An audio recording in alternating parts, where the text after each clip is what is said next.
Good morning বন্ধুরা, তোমাদের সবাইকে আমি জানাই আমার চ্যানেলে অনেক অনেক স্বাগত। কেমন আছো তোমরা সবাই? আশা করি সবাই ভালো আছো আর সুস্থ আছো। তোমাদের ভালোবাসা আর আশীর্বাদে আমিও খুব ভালো আছি। তো দেখো, সকালবেলা যেহেতু ছুটির দিন একটু দেরি হয়ই ঘুম থেকে উঠতে, এটা আর নতুন কথা নয়। আর আমার ছেলেও একটু ঘুম থেকে দেরিতে ওঠে বলে আমার বিছানাপত্র গোটাতেও দেরি হয়ে যায়। সকালবেলা চাটা খেয়ে নিয়েছি, ইন্দ্রনীলও চা খেয়ে বেরিয়ে গেছে বাজারে। এবারে আমিও যাব ব্রেকফাস্ট বানাতে। তো চলে এসেছি রান্নাঘরে, ব্রেকফাস্টটা বানাবো শুধুমাত্র ইন্দ্রনীলের জন্য। সকালবেলা আমি খেয়ে নিয়েছি ব্রেড, তো সেই জন্য আমার আর দরকার নেই। বাবানও ঘুম থেকে উঠে দুধ আর কর্নফ্লেক্স খেয়ে নিয়েছে। এবারে ইন্দ্রনীলকে দেব হচ্ছে একটু ডালিয়া। ও বললো আজকে একটু ডালিয়া খাবো, সকালে ডালিয়া করে দাও। তো সেই জন্য আবার ওর জন্য ডালিয়া বসিয়েছি। তো ডালিয়াটা করে দেবো, করে ও খেয়ে আবার বেরোবে, একটু রেশন আনতে যাবে, তারপরে বাজার করবে, অনেকটাই কাজ আছে। তো সেই জন্য ওকে আগে আমি করে দিচ্ছি। তো দেখো, ডালিয়ার সাথে আমি একটু মুগ ডাল দিয়েছিলাম, বেশ সুন্দর করে মশলা দিয়ে একটু ঘন ঘন করে দিয়েছি। খুব ডালিয়া খেতেও খুব পছন্দ করে এবং ডালিয়াটাও খুব টেস্টি হয়েছিল।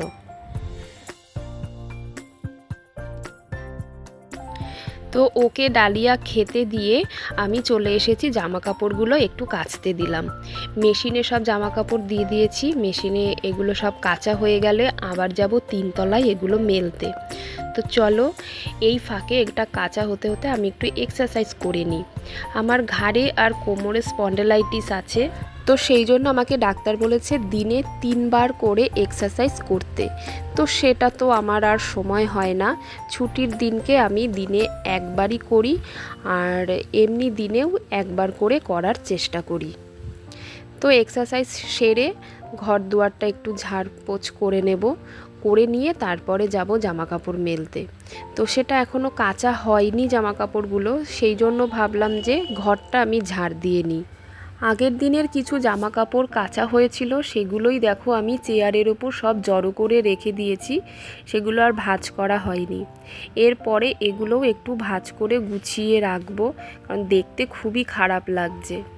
আমার যেহেতু কোমরে এবং ঘাড়ে স্পন্ডালাইটিস আছে, তো তোমরা দেখলে আমি এক্সারসাইজ করছিলাম, তো সেই জন্য আমার নিচু হয়ে এই ঘর ঝাড় দেওয়া বা ঘর মোছা সেটা খুবই আমার কষ্টের। আমাকে ডাক্তার বারণও করেছে এরকম নিচু হয়ে কাজ করতে, কিন্তু কিছু করার নেই। নিজের সংসারের কাজ তো নিজেকেই করতে হবে, আমার তো আর হেল্পিং হ্যান্ড নেই। তো সেই জন্য আমাকেই সবটা করতে হয়, কষ্ট হলেও করতে হয়। তো চলো তাড়াতাড়ি ঘরের কাজগুলো শেষ করি, মানে ঘরটা একটু তাড়াতাড়ি ঝাড় দিয়ে নিয়ে তারপরে আবার বাইরের বারান্দাটাও একটু ঝাড় দিতে হবে। আজকে আর ধোয়ার সময় নেই, অন্যান্য দিন একটু জল দিয়েও ধুয়ে নিই বারান্দাটা, কারণ যেহেতু বাইরের দিকে তো ভীষণ ধুলো হয়। তারপরে গাছ আছে, টবে টবে গাছ আছে, তো সেখান থেকেও অনেক ধুলো নোংরা পড়ে, সেই জন্য একটু জল দিয়ে ধুয়ে নিই। কিন্তু আজকে আর সেই সময়টা নেই, আজকে একটুখানি জল দিয়ে ঝাঁটা দিয়ে শুধু একটু ঝাড় দিয়ে নেব। আমাদের বারান্দাটা খুবই ছোট সরু, আর দেখো টব রেখে আরও যেন জায়গাটা কমে গেছে, ওই জন্য সোজা হয়ে দাঁড়িয়ে ঝাড় দেওয়ার বা জল দিয়ে ধোয়াটা খুব কষ্ট হয়ে যায়। তো যাই হোক, সব কিছু তো মনের মতো হয় না, কিছুটা অ্যাডজাস্টমেন্ট করে চলতে হয়। তো ঝাড় দেওয়া হয়ে গেছে, এবারে নোংরাটা প্যাকেটে করে ফেলে দেবো। তারপরে দেখো, এই যে জামা কাপড়গুলো সকালে একবার মেলে দিয়ে গেছিলাম, কারণ এগুলো আগের দিন রাতের বেলা কেচে রেখেছি কিন্তু মেলা হয়নি, সেটা একদম সকাল সকাল ছাদে মেলে দিয়ে গেছি যাতে শুকিয়ে যায়। তো সেগুলো শুকিয়ে গেছে, শুধু জিন্সটা একটু ভেজা আছে, কারণ ওটা একটু মোটা, সেই জন্য। তারপরে যেগুলো আগে কাচতে দিয়েছিলাম তোমরা দেখলে, সেইগুলো এগুলো তোলার পরে ওইগুলো মেলে দেবো, না হলে একবারে সবটা মেশিনে দেওয়াও যায় না, আর একবারে সমস্ত কিছু কাচার পরে ছাদেও জায়গা হয় না মেলার। তো বন্ধুরা সঙ্গে থাকো, পুরো ভিডিওটা দেখতে থাকো, আর যদি ভিডিওটা ভালো লাগে অবশ্যই কিন্তু একটা লাইক করবে, কারণ তোমাদের একটা লাইক আমার কিন্তু পরবর্তী ভিডিও রেডি করতে অনেকটাই মোটিভেট করে। আর নতুন বন্ধুদের কাছে আমার রিকোয়েস্ট, ভিডিওগুলো যদি ভালো লাগে, আমাকে যদি তোমাদের ভালো লাগে, অবশ্যই কিন্তু চ্যানেলটা সাবস্ক্রাইব করে আমার সঙ্গে থাকবে। কারণ তোমাদের সঙ্গ ছাড়া, তোমাদের ভালোবাসা ছাড়া আমি তো এগোতেই পারবো না, সেই জন্য। তো বন্ধুরা দেখো, তোমাদের সাথে কথা বলতে বলতে আমার কাজগুলো কিন্তু প্রায় শেষের মুখে। যে জামা কাপড়গুলো কাচা হয়েছিল তার মধ্যে ছিল বিছানার চাদর 2টো, তারপরে টাওয়াল গামছা এইসব ছিল, সেগুলোও দেখো আমার মেলা হয়ে গেল। এবারে আমার রান্নাঘরের কিছু হাত মোছার, তারপরে গ্যাস ওভেন মোছার যে কাপড়গুলো থাকে সেগুলো একটু নোংরাই হয়েছিল, তেল তেল হয়ে গেছিল, সেইগুলো একটু গরম জলে আমি ভিজিয়ে রেখেছিলাম। তো সেটাই এখন ভালো করে পরিষ্কার করে কেচে নেব। এত রোদ না, ছাদে একদম থাকা যাচ্ছে না, গামছা মাথায় দিয়েও যেন ভীষণ কষ্ট হচ্ছে, কিন্তু কিছু করার নেই, কাজগুলো তো করতে হবে। আমি ছাড়া তো তোমাদেরকে আগেই বললাম আমার আর কেউ নেই, দেখতেই পাচ্ছ সমস্ত কাজ আমি একাই করছি।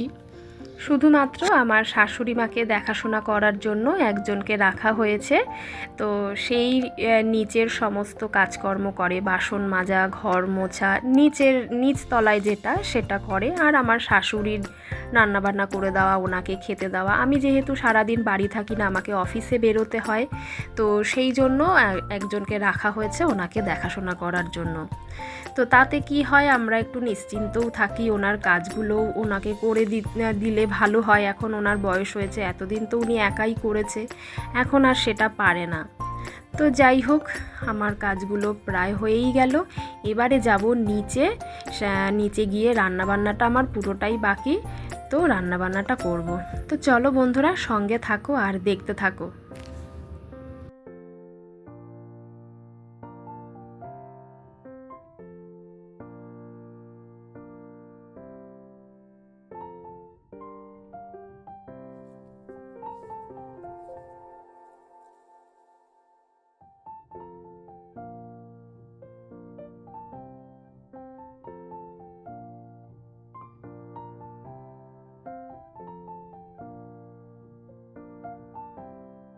তো চলো, আমার এগুলো কাছাকাছি হয়ে গেছে, এগুলো মেলে দিয়ে এবারে যাব রান্না করতে।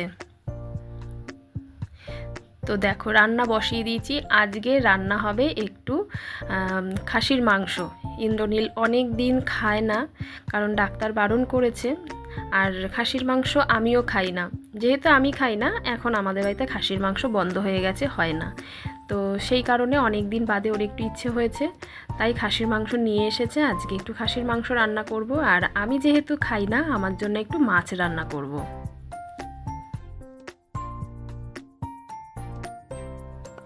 তোমরা কিভাবে খাসির মাংস রান্না করো আমি জানি না, কিন্তু আমি যেভাবে করি সেটা আমার কাছে ভীষণই শর্টকাট লাগে। প্রথমে আমি মাংসটা সুন্দর করে ধুয়ে তারপরে কুকারে নুন আর হলুদ দিয়ে একটু ভালো করে সেদ্ধ করে নিই। সেদ্ধ করে নিয়ে তারপরে আমি মাংসটা কষিয়ে কড়াইতে রান্না করি। এটা আমার কাছে ভীষণ রকমভাবে সুবিধা মনে হয়, একবারে সবটা হয়ে গেল। আর মাংসটা সেদ্ধ করার পরে যে সেদ্ধ জলটা, আমি কিন্তু জলটা ফেলি না। মাংসটা কষানোর পরে ঝোলের জন্য আমি ওই জলটাই দিয়ে দিই, কারণ খাসির মাংস সেদ্ধ করার পরে অনেক তেল বেরোয়, তো সেই জলটা যদি আমি ফেলে দিই তাহলে তেলটাও চলে যায়। সেই কারণে আমি জলটা আর ফেলি না, ওটাই পরে আমি দিয়ে দিই। আর গরম থাকে, গরম জলটা দিলে মাংসর টেস্টটা কিন্তু অনেক ভালো হয়।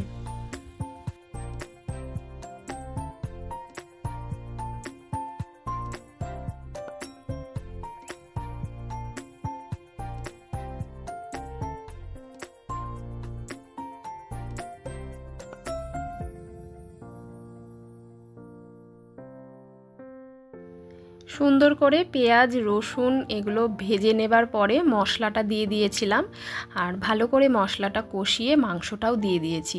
এবারে মাংস, আলু, মশলা সমস্ত কিছুই একসাথে খুব ভালোভাবে কষিয়ে নেব।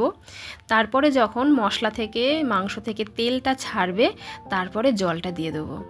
তো দেখো, খুব সুন্দর মাংসটা কষানো হয়েছে, এবং দেখো মাংস থেকে তেলটাও কিন্তু বেরিয়েছে।